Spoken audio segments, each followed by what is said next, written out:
Nosotros seguimos en vivo, llevándoles a ustedes allí donde están, a quienes son las personalidades que están visitando la muestra, pero además con los temas que son de interés para los productores. Por estos días hablábamos en este espacio de noticias del impuesto inmobiliario rural, de la convocatoria de la provincia de Córdoba hacia los productores para notificarlos, compartir con ellos que habría modificaciones, así como también la fuerte información acerca de que habría modificaciones en el impuesto inmobiliario rural de la provincia de Buenos Aires. Santiago Sáenz Valiente es tributarista y nos va a ayudar a entender qué implicancias tendría un incremento en el inmobiliario rural y de cuánto podría ser. Gracias por estar, Santiago. Gracias a vos, Karina. Gusto estar aquí. Muchas gracias. ¿Qué implicancias podría tener? Mira, hay varios temas.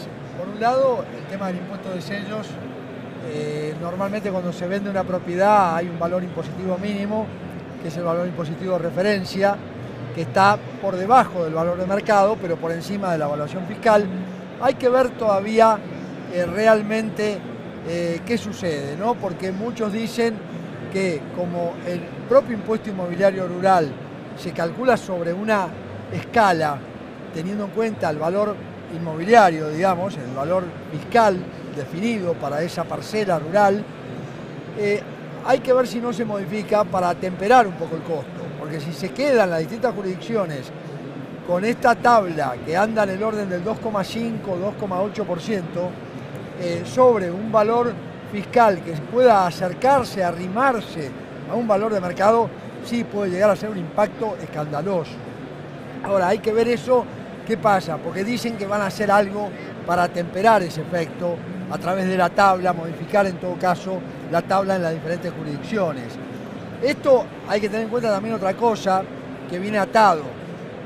Mucha gente que trabaja en el tema rural, propietaria del inmueble como persona física, persona humana, se dice ahora, de este inmueble, ha pagado impuestos a los bienes personales en casos que a mi juicio no corresponde.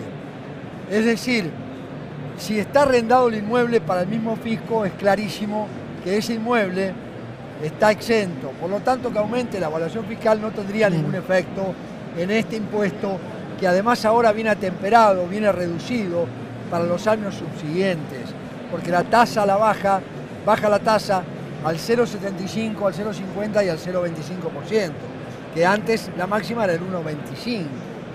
Pero por el otro lado, aquellos que desarrollan la actividad sobre el propio inmueble, porque no me gusta utilizar la palabra explotación, creo que es algo terrible para la comunicación, que es parte de lo que estamos viendo acá en CREA fabuloso de Carlos Pérez, que estuvimos viendo y escuchando.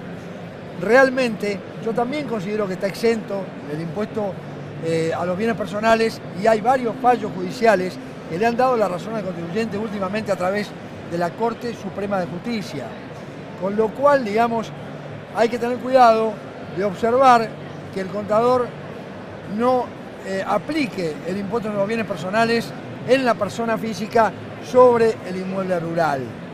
Por el otro lado, esta evaluación, este incremento de evaluación puede sí, de alguna manera, en el impuesto a la ganancia mínima presunta, tener un efecto, pero también hay que reconocer que el impuesto a la ganancia mínima presunta, por la ley de pymes, claro, se ha eliminado para el 2017, y por la ley de sinceramiento fiscal, el famoso blanqueo, para lo que es el 2019 en adelante. Con lo cual, en ese sentido, no tememos demasiado efecto fiscal como si antes estaba. Pero hay que ver qué pasa con la tabla del impuesto inmobiliario, Cari. Ese es un punto. Y esa tabla, ¿cómo y de qué manera se puede modificar? Modificar las escalas y modificar los porcentuales. Tanto escalas como porcentuales. Sí, a través de una ley, por supuesto. Sí, por supuesto. La misma ley que establezca la modificación de los valores fiscales, establezca una modificación de la escala, por supuesto. Y hablando de esta escala, no tenemos que olvidarnos de la ley de impuesto a las ganancias, ¿no? Que remitirán antes de fin de mes el proyecto al Congreso Nacional. Sí, probablemente en estos días se va a enviar, pero viene con un porcentual que llega al 40%. Ojo, esto es muy fuerte. En especial si no corregimos el problema de la inflación. El ajuste de la inflación tenemos que corregirlo. Hay que determinar los impuestos contemplando la inflación.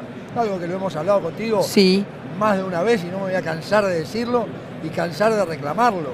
Porque esto distorsiona mucho porque termina pagando impuestos sobre una ganancia que es ficticia. Que es ficticia. Y esto es inaudito, esto no resiste ningún análisis.